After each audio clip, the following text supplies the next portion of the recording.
Alright, hey, what's up everyone? It's Emperor Bun again, starting off this round, or this part of the Moon gameplay with a nice nuke.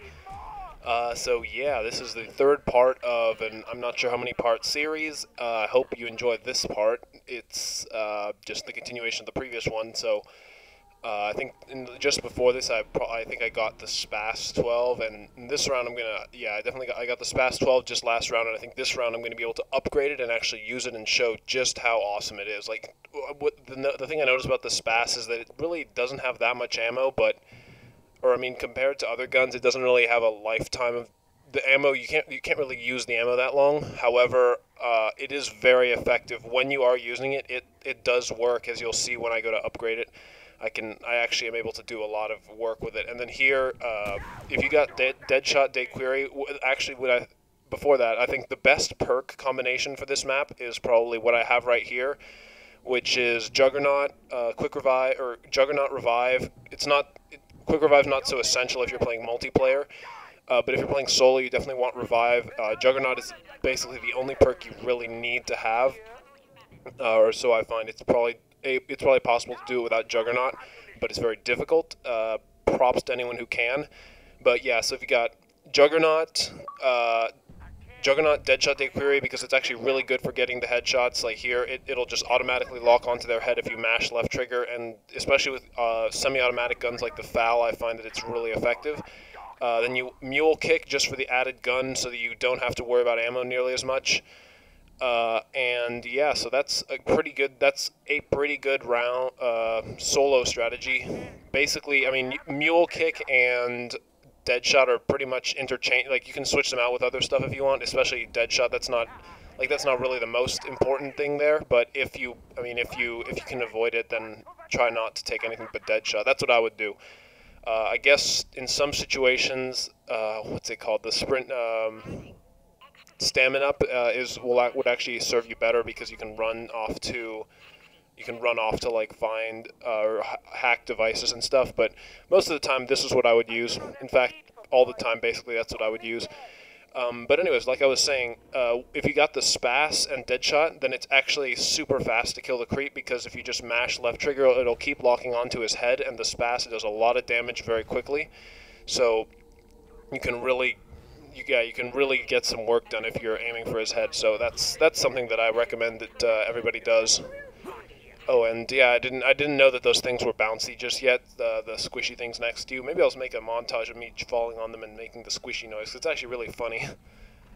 But yeah, so that's about it for the perks and the Spas. I think, yeah, this round I go to upgrade, I'm pretty sure, or maybe I think I get the hacker device first and then I go to upgrade. But because, yeah, I just wanted to have that upgraded Spas. Just actually before I did this game, or before I played this game, I don't know, I didn't really have the strategy down. I kind of developed it this game. I figured out what I really wanted to do, and it seems, yeah, it's like the Spas is really a really useful part for this. Obviously, you don't necessarily need these weapons, but I find that if you can get the Spas and upgrade it, then you are basically going to kill the creep every time, because it's just so powerful. It almost feels like it's more powerful than the ray gun or the dual-wield zap guns. I don't know, I would take it over a ray gun any day. Maybe you guys wouldn't. It's probably a personal preference, like I said. And yeah, here I'm probably looking for the hacker device. I noticed I was looking at the tables. I think I find it pretty close, probably on the lower level. And I wasn't able to do the Easter egg this game. I subsequently have tried to do the Easter egg, but haven't been able to, because I've died too early before I've been able to do it.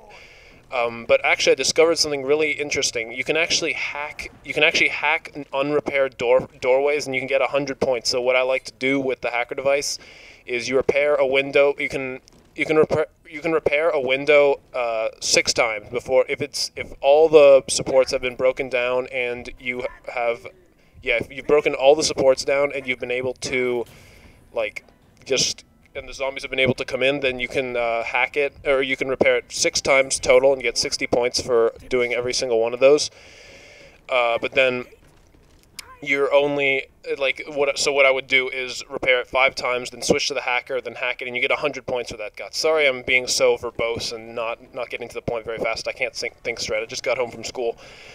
But yeah, that's a good strategy for maximizing your points off the wall. And I think the maximum points you can get at any high round is 500 just from repairing windows. So that actually gives you. Let me do some quick mental math here. So that's 10 times 50 plus 10. Yeah, so that's 1,500 points per round if you can pull it off, and if you can fix 500 points worth of if you can find 500 points worth of windows to fix, then you can theoretically get like 1,500 points per round, which is pretty nice. It's probably a good way to come back if you lost all your guns and died or something. I'm speaking just from. I'm not speaking from experience here, so.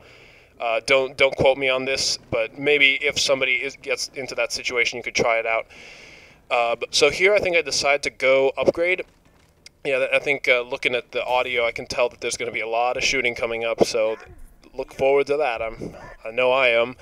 But I'd like to talk about kind of what happened at school today, because it would appear that I am now in a class with a total bitch for a teacher.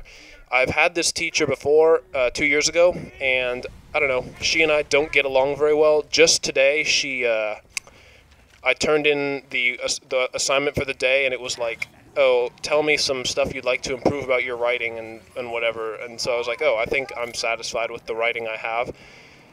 Well, that's what I meant. Apparently, according to her, it came off as arrogant. So that's pretty fantastic. Yeah, here's the SPAS. Just look at this thing do work. But yeah, so it's like, okay, you think I'm arrogant and obnoxious? That's nice of you. I'm really glad to hear that on the first day of school from you, or the first time I have you in class. But yeah, I talked to the people from my school, and I was I talked to the administration. I'm hoping to change. If not, I'm not gonna repeat this, because I know I don't get graded fairly in that class, so I'm not gonna let that stand between me and going to college as some stupid English teacher who's gonna try and fuck me over. That's just, I don't know, I really dislike that can happen. Oh, and there you can see the SPAS just doing work. But yeah, so I really hope I can fix that. Hopefully by the time I get this commentary up, which will be like Thursday, September 8th, hopefully that issue is going to be resolved. I really hope so. Because otherwise I'm in a lot of shit, because this woman is she is not a pleasant person to be around. Maybe I'll just have my parents go in and yell at them, and maybe it'll work.